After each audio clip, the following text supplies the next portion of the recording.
अनंत आस्था के निकेतन भगवान महावीर के चरणों में वंदना। अनंत शक्ति के स्रोत महाप्राण पूज्य गुरुदेव के चरणों में वंदना। श्रद्धालु श्रावक शालिका परिवार। पर्यूषण और हम बोलते हैं महापर्व। हमारा भारतवर्ष और भारतीय संस्कृति पर्व प्रधान संस्कृति रही है और आपने देखा होगा हर महीने कोई न कोई पर्व त्योहार आता ही आता है। वे सारे लौकिक त्योहार होते हैं जिन्हें हम पर्व या त्योहार कहते हैं, लेकिन आज का यह त्योहार, यह पर्व आत्मा को, चेतना को अनावृत करने का पर्व है। अध्यात्म के मैदान में दौड़ने का पर्व है, इसलिए हम इसे महापर्व कहते हैं। पर्यूषण शब्द का अर्थ है परिसमन्तात् उच्यते स्थीयते यस्मिन् तत्पर्यूषणम्। पर्यूषण का मतलब है परि और उषण, दो शब्दों से पर्यूषण बना है। परि का अर्थ है चारों ओर से, अपने आत्मा को हटाकर कहाँ स्थित करना? अपने स्वभाव में स्थित करना। और कषायाणाम इंद्रियाणाम जय, कषाय का और इंद्रिय विषयों का जय करने का अर्थ है हम कितना कंट्रोल रख सकते हैं।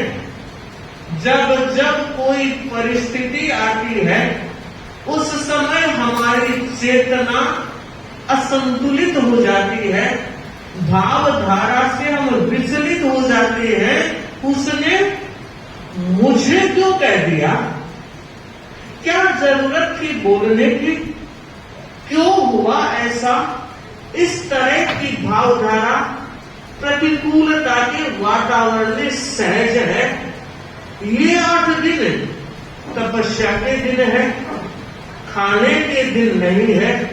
पर यह भी हम जानते हैं हर व्यक्ति 8 दिन बिना खाए नहीं रह सकता, नहीं रह सकता, ये तो सच है।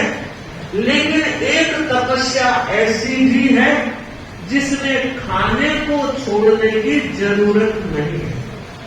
जयाचार्य से एक व्यक्ति, एक युवक प्रश्न करता है, गुरुदेव मैं तपस्या नहीं कर सकता और तपस्वियों को जब देखता हूँ तो मन में बहुत भावना पैदा होती है और कई बार अपने प्रति गिल्टी फील करता हूँ कि ये लोग तपस्या करते हैं, मैं नहीं कर सकता।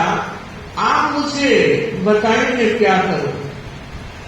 जय आचार्य ने एक बात कही, मास मास खामण कोई करे निरंतर, इतला कर्म कटे एक पल मेरे, वचन कुवचन सहे सम भावे, राग द्वेष नहीं आने मुनि मन मेरे।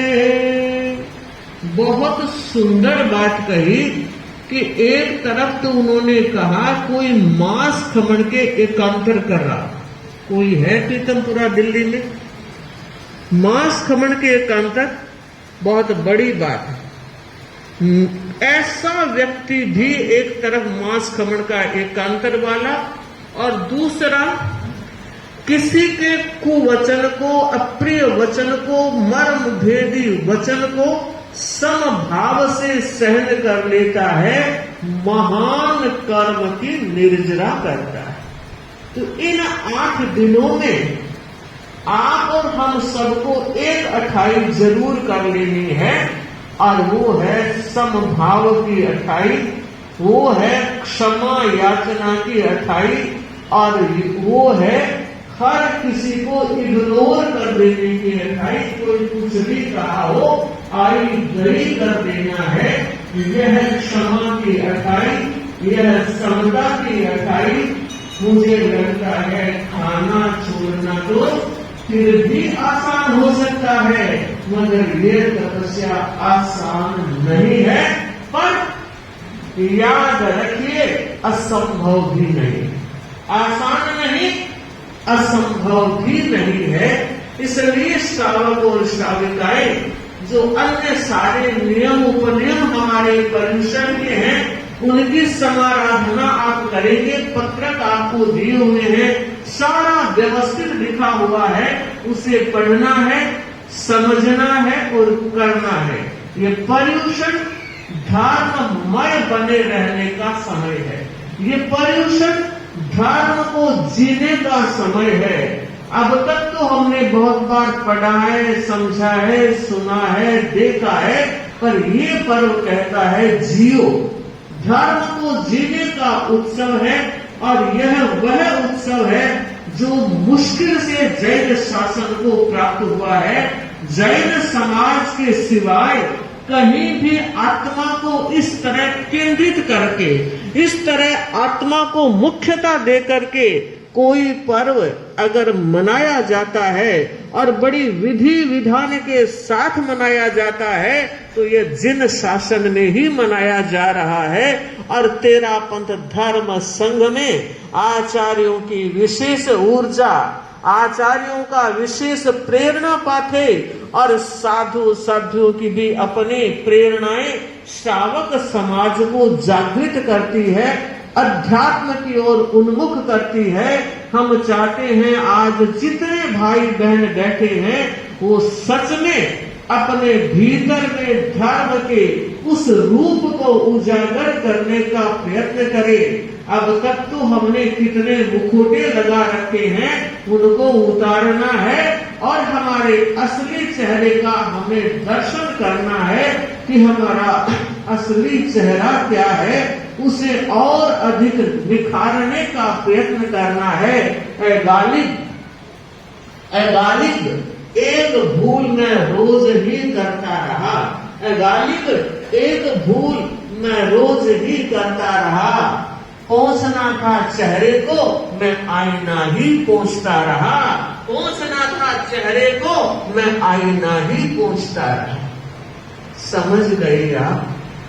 आईना तो कितना ही पहुंच लो, चेहरा पहुंचोगे तो अच्छी पिक्चर आएगी। हमें आत्मा के चेहरे को उजला बनाना है, पावन बनाना है, पवित्र बनाना है।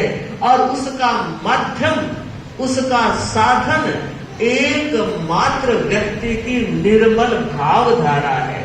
भावों की निर्मलता, भावों की मलिनता, ये दो धाराएं हैं। अब हमें निर्णय करना है, मलिनता से हटना है, पवित्रता की तरफ बढ़ना है, अंधेरे से हटकर उजाले की ओर बढ़ना है। आत्मिक उल्लास के, आनंद के अनुभव को जागृत करना है और ये वही समय है, जागृत हो सकता है, हम जाग सकते हैं। और आज की परिषद कहना चाहूंगी इस बात की साक्षी है कि वो आत्मा को उज्जवल बनाना चाहते हैं। वरना 9 से 10 सवा 10 बजे तो वो रोज ही प्रवचन होता है, लेकिन ऐसी उपस्थिति तो रोज नहीं होती। काम तो जो कल थे वो ही आज है, वो आज है वही कल थे।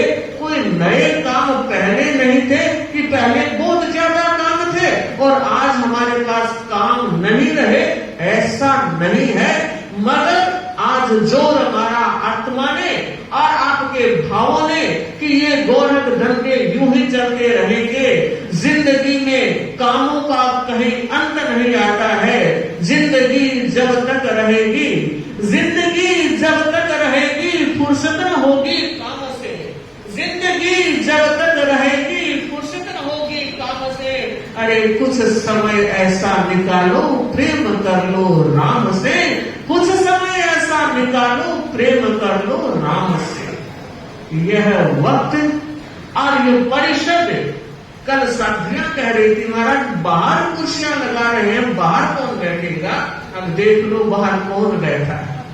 मैं ये बताना चाह रही हूँ, ये आत्मिक उल्लास का पर्व है, आनंद का उत्सव है। और जो यहाँ आए हैं वो आनंद से सराबोर होंगे, आध्यात्मिक प्रेरणाएं प्राप्त करेंगे, संतों के साथियों के प्रवचनों से जीवन धारा और जीवन दिशा में भी एक बदलाव आता है। तो हम चाहते हैं ये 8 दिन का समय यूं ही वर्धमानता की ओर आगे बढ़े। हो सकता है आप इतने आए हो, फिर भी हमें लगता है और भी आने चाहिए जो नहीं आए हैं। आप लोग एक काम करना, और वो काम यह होगा, मंदिर के ताड़ो नहीं, मस्जिद के आड़ो नहीं, हिंजड़ साड़ो नहीं। मंदिर के ताड़ो नहीं, मस्जिद के आड़ो नहीं, हिंजड़ साड़ो नहीं, और दलाल रे दीवारों नहीं। आप दलाल बनना, दलाली जरूर करना। हो सकता है आपकी दलाली से कोई आत्मा छेद जाए और पहुंच जाए यहाँ तक, और हो सकता ना भी आए, लेकिन आपकी दलाली तो पक्की है ना। सभी दलाल बनना और 8 दिनों तक अध्यात्म की दलाली करके इस पर्युषण महापर्व को सार्थक बनाना और हमें मौका देना। प्रवचन कर्म निर्जरा का साधन बनता है, और आप लोग जब जिस तन्मयता से सुनते हो, हमें भी आनंद की अनुभूति होती है, और हमें भी लगता है कि हमारा श्रावक और श्राविका समाज अपने गुरु के प्रति, अपने संघ के प्रति कितना समर्पित है, कितना संस्कारवान है और कितना जागरूक है। मैं आगे बढ़ूं। आज 14 है और चतुर्दशी को मर्यादा पत्र का वाचन भी होता है। मुझे उस वाचन से भी जुड़ना है। सर्व साधु साध्वियां 5 महाव्रत 5 समिति 3 मुक्ति की अखंड आराधना करें। क्रिया भाषा ऐसा में विशेष सावधान रहे। चलते समय बात न करें, सावध्य भाषा न बोले। आहार पानी पूरी जांच करके लिए। शुद्ध आहार भी दाता का अभिप्राय देख कर हठ मनुआ से ले।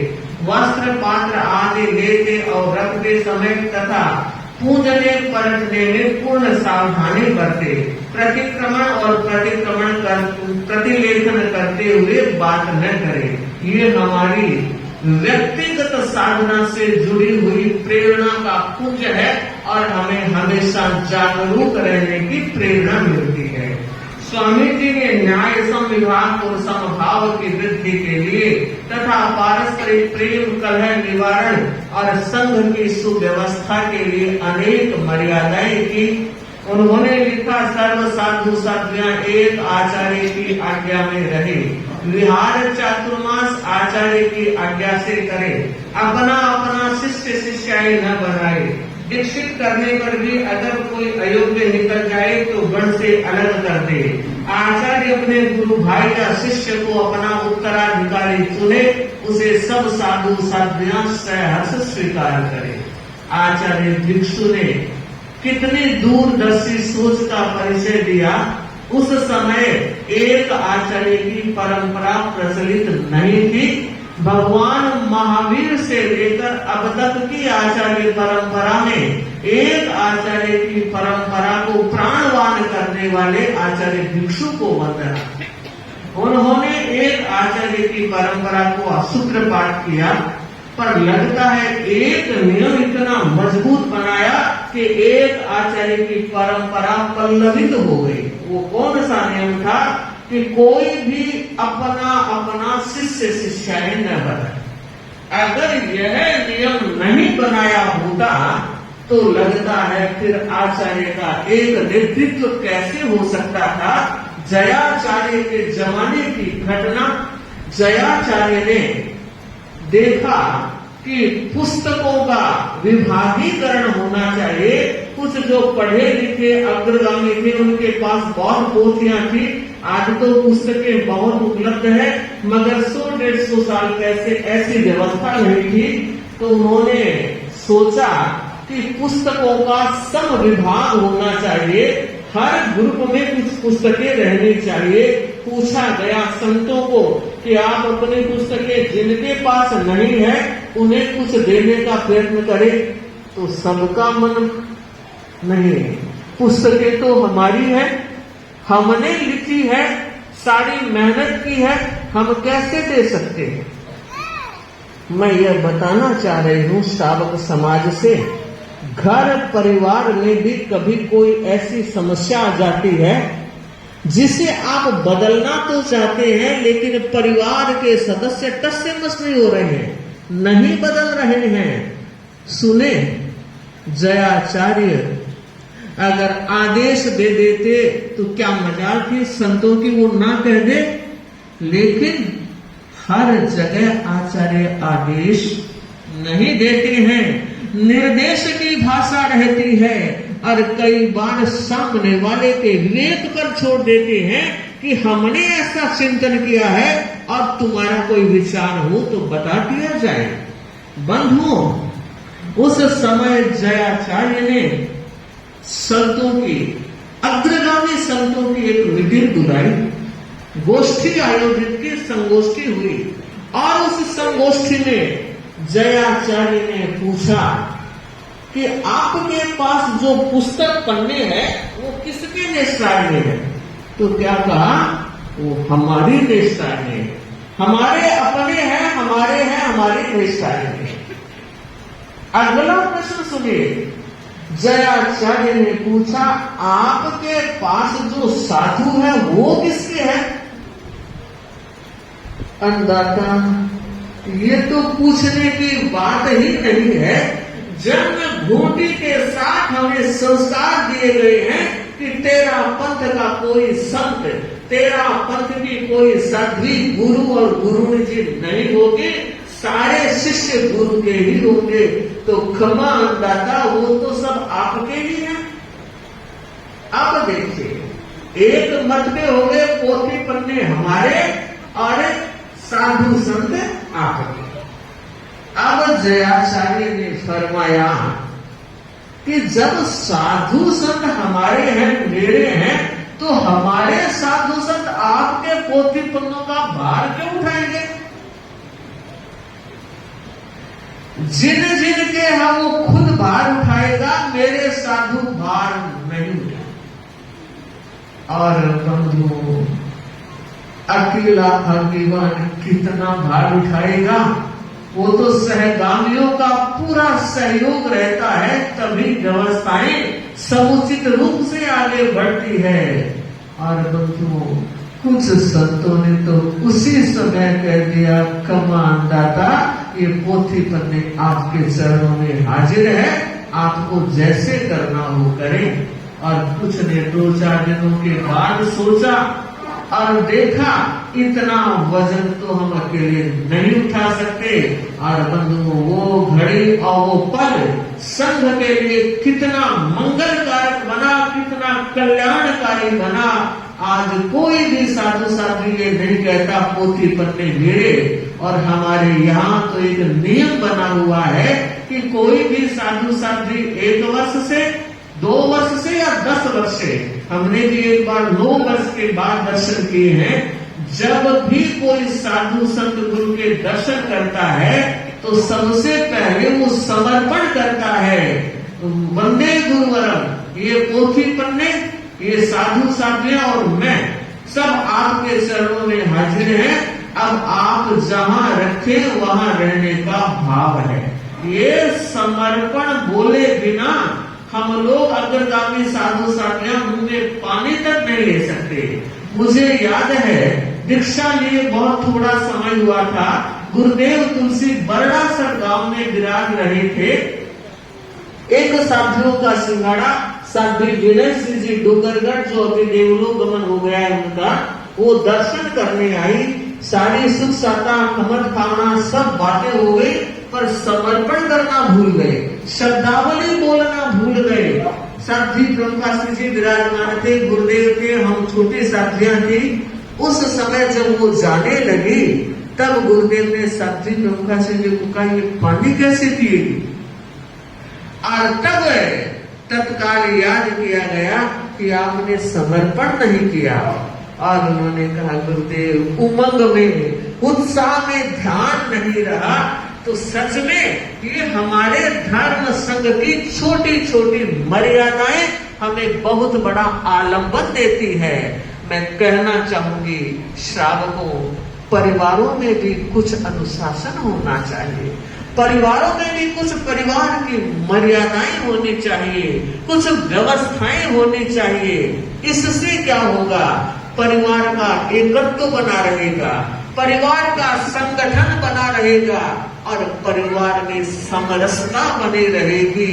उसके लिए जरूरी है परिवार के जो बुजुर्ग हैं, परिवार में जो बड़े हैं अथवा परिवार को जो लीड कर रहे हैं, लीड ले रहे हैं, उनका दायित्व है कि परिवार में कुछ अनुशासन और व्यवस्थाएं बनी रहनी चाहिए ताकि सबको आनंद में रहने का और आराम से जीने का अवसर उपलब्ध होता रहे। तो आज जो धर्म संघ में आनंद है, निश्चितता है, उसके कई कारणों में एक कारण, बड़ा कारण है आचार्य भिक्षु की ये मर्यादाएं। और उत्तरवर्ती आचार्यों को प्रणाम करती हूँ कि जिन्होंने, एक बाप बहुत कुछ कमाकर रख जाता है मगर किसी बेटे अगर उतने होशियार नहीं हो तो बाप की पूंजी खा करके सड़क पर आ जाते हैं। ये हमारे तेरापंथ धर्म संघ का सौभाग्य है बंधुओं कि उत्तरवर्ती आचार्यों ने भी इन मर्यादाओं का मान बढ़ाया है, सम्मान बढ़ाया है।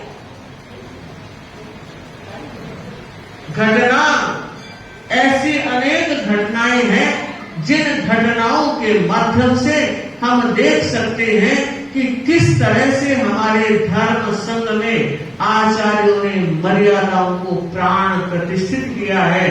न केवल प्राण प्रतिष्ठा ही, आज तो रविवार है, 11:15 तक बोल सकती हूँ क्या? 10:30 तक ही,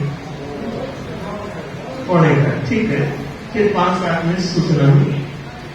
तो मैं एक छोटी सी घटना का जिक्र करूं। विक्रम संवत 1938 जयाचार्य का अंतिम चातुर्मास जयपुर में, सावन बदी बारस एक पत्र लिखा हुआ जसोल पहुंचता है। इतिहास बता रहा है कि उस चातुर्मास में जयाचार्य का स्वास्थ्य बहुत कमजोर हो गया और जयपुर के श्रावक समाज ने सोचा आसपास के सभी लोगों को जानकारी होनी चाहिए, इसलिए एक पत्र अन्य स्थानों पर भी गया होगा, जसोल में गया, आज भी कहते वो पत्र सुरक्षित है। उस पत्र में लिखा था, सिद्ध श्री शुभ शतानेक ओपमान लायक जसोल समाज, जयपुर सवाई जयपुर का धर्म स्नेह पंजाब से उपरंत अठे सब आनंद मंगल है, बठे भला चाहिए। पूज श्री जय जीत मर्जी युवराज मघवा गणी महासती गुलाबाजी, कुल 17 और 55 ठाणे सुख शाखा से विराजमान था। उसके बाद क्या लिखते हैं कि श्री हजूर का शरीर बहुत कमजोर लग रहा है, लगता है अब अधिक समय तक दिखेगा नहीं। सब चाहते हैं श्री हजूर की हजारी उम्र हुए पर औदारिक शरीर को ढंग ऐसो लगे नहीं। आप सर्व बिरादरी ने सूचना देनी मांगो काम है, दर्शना को मोको है, अंतिम झांकी लगे मोको चूकने जिसको है नहीं। आप बिरादरी ने आंगणे देख जयपुर समाज घणो हरखाउस। ये पत्र आया, डाकिया पूरे गांव में घूम गया, कोई पत्र नहीं ले रहा है। 20-25 बहनें बैठी सामाई कर रही थी और उन्होंने उस पत्र को लिया और खुद तो कोई पढ़ी हुई नहीं थी, एक टाबर को बुलाया और कहा पत्र पढ़। जब पत्र पढ़कर उसने सुनाया तो कहते हैं एक बहन सुखी बाई, उसने उन सारी बहनों को कहा, रे पता नहीं अपने दर्शन गुरुदेव के होंगे या नहीं होंगे, मैंने तो अपने टावरों के दर्शन बोल रखे हैं कि गुरुदेव को दर्शन कराने हैं गुरुदेव के, तो जयपुर जाने का मन है। आप में से कोई तैयार हो तो हम समूह के साथ चले जाएं। कई बहनों ने हुकारा भर लिया और कहा घर जाकर तैयारी करो। सुखी बाई भी तैयारी करने लगी और बहनें भी तैयारी करने लगी। अब देखिए घटना कैसे मोड़ लेती है। सुखी बाई के घर वाले देवासा, वे जब घर आए तो देखा सुखी बाई बाहर जयपुर जाना था, 7 दिन लगते थे रास्ते में, तो खाने पीने की व्यवस्था कर रही थी। तो पूछा ये अड़ंगा क्या? तो सुखी बाई ने कहा सेठा जयपुर जाने को मन बनाई है, गुरुदेव ने तन में असाता मोकड़ी है। ये सुनते ही पूछा तमक कर क्या कहा? जयपुर जाने का मन बनाया है, मुझे बिना पूछे तय कैसे कर लिया? सुखी बाई ने कहा सारी बहनें सामाई कर रही थी, उस समय पूछने कैसे आए? अब पूछ रही हूं, आप आज्ञा दे दो, व्यवस्था करा दो, जयपुर जाना। और कहा देखूंगा जयपुर कैसे जाएंगे, नहीं जा सकते। मनु रसोई से बाहर सुखी बाई कोई सामान लेने के लिए निकली और देवासा ने झट से रसोई के ताला लगाया और बाहर चले। और सुखी बाई ने देखा ले अब क्या होगा।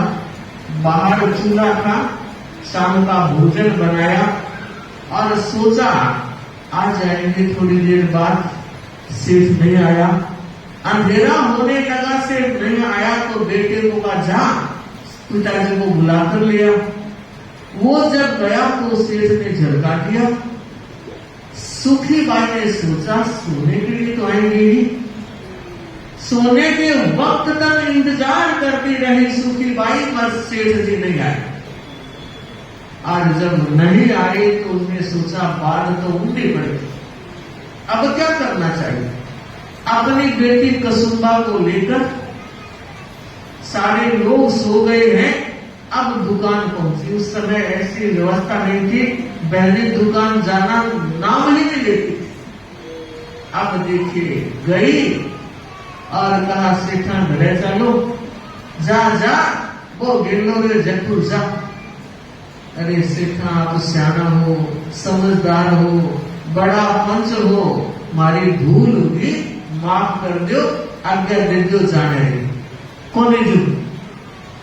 तो उसके मुंह से क्या निकला कि मैंने तो टावरों के दर्शन बोल रखे हैं, इसलिए जाना तो जरूरी है।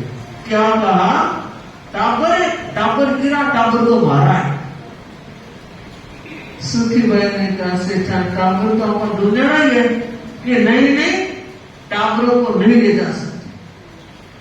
बंधु बहुत समझाने के बाद भी जब उन्होंने अकड़ नहीं छोड़ी, अब वो भी ताव में आ और वह सेठा देख लीजिए मैं तो जाऊंगा और टावरा में ले जाऊंगा। तो कहा देखूंगा कैसे जाएगी? तो कहा देखो धर्म करने में हर व्यक्ति स्वतंत्र है, ऐसी वैसी जगह नहीं जा रही हूं, गुरु के दर्शन करने तो जाऊंगी और आप व्यवस्था करोगे तो जाऊंगी और नहीं तो मैं भी टापरे के सकलेचा परिवार की बेटी हूं, बिकन जी के परिवार की, जाऊंगी। और बंधुओं सेठ जी नहीं आए, सुखी बाई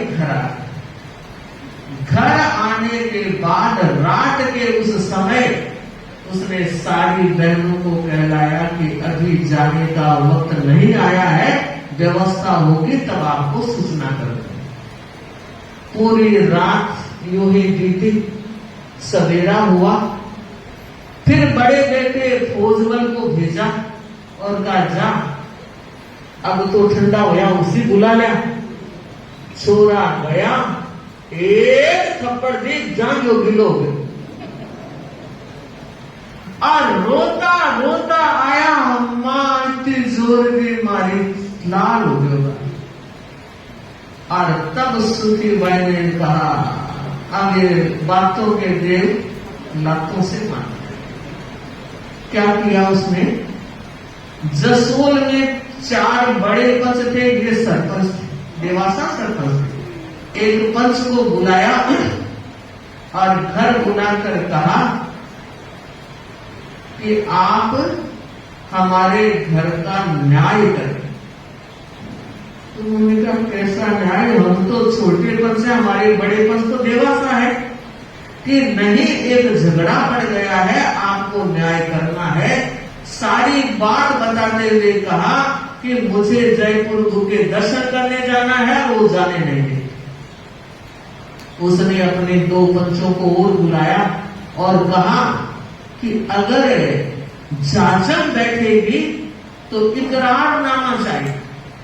तो कहा, मुझे तो कुछ लिखना आता नहीं, आप लिख दो, अंगूठा मैं चेप दूंगी। और बंधु इकरारनामा तैयार हो गया, अंगूठा लगा।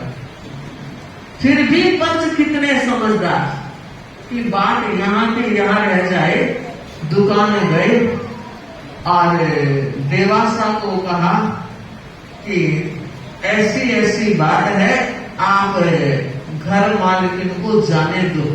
गुरुदेव की तो दर्शन करके आ रही है कि थे गुण हमारे घर की पंचायत लेकर आना, आप चंद्रमा देख लीजिए।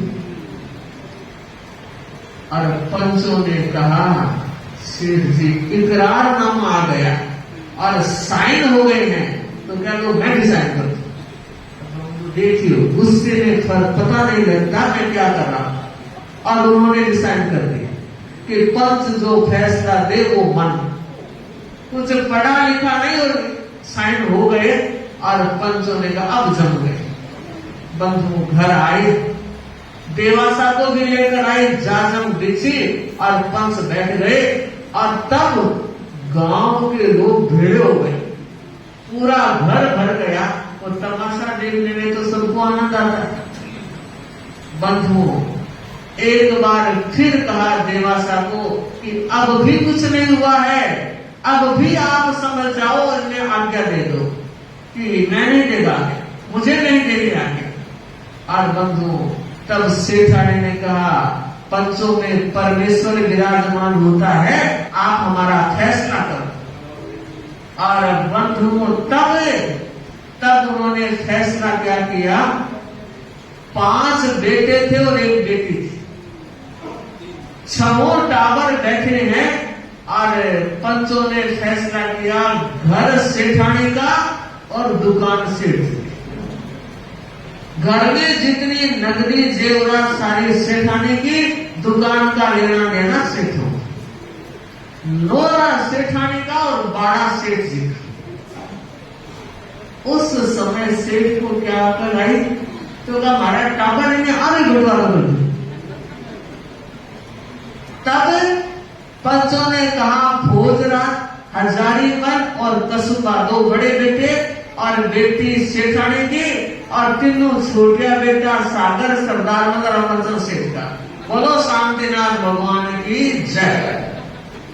जैसे ही फैसला हुआ, सुखीबाई खड़ी हुई और उसने कहा, अब जयपुर जाने का रास्ता खुल गया।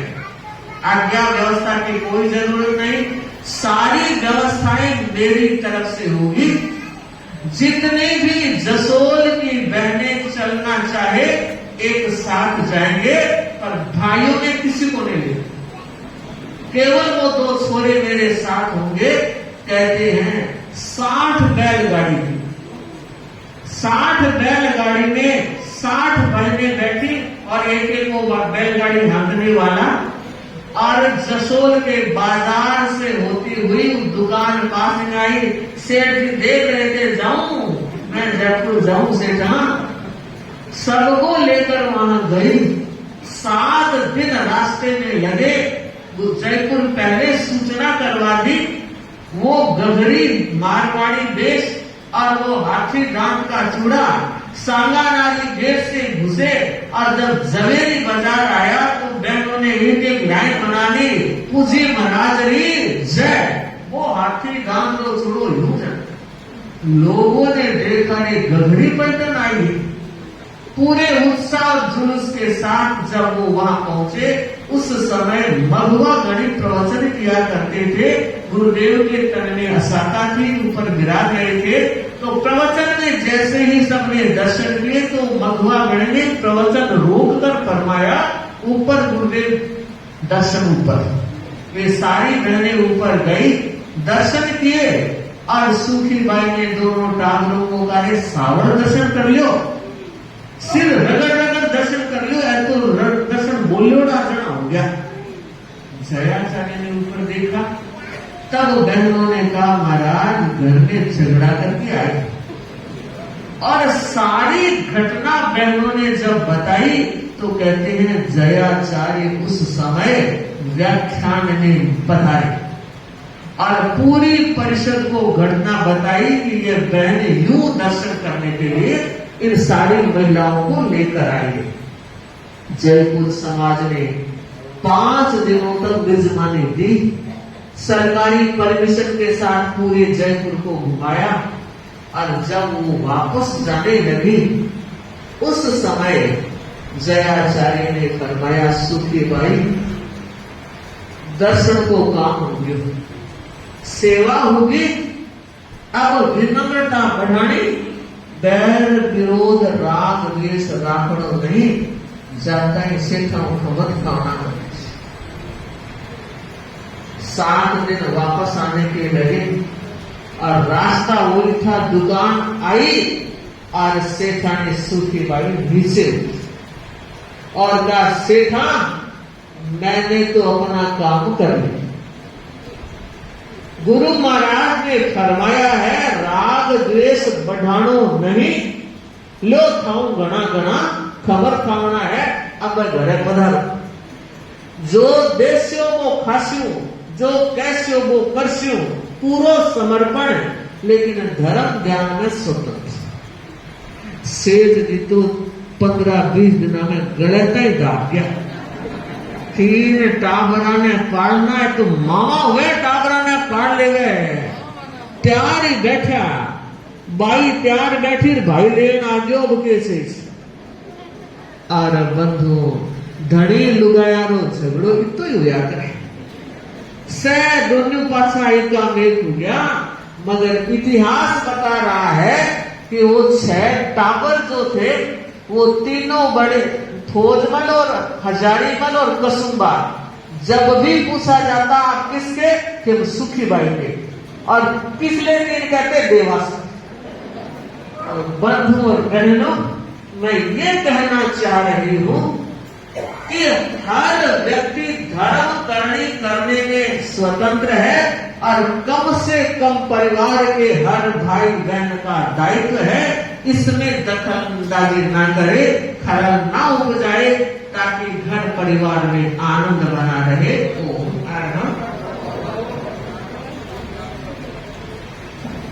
महा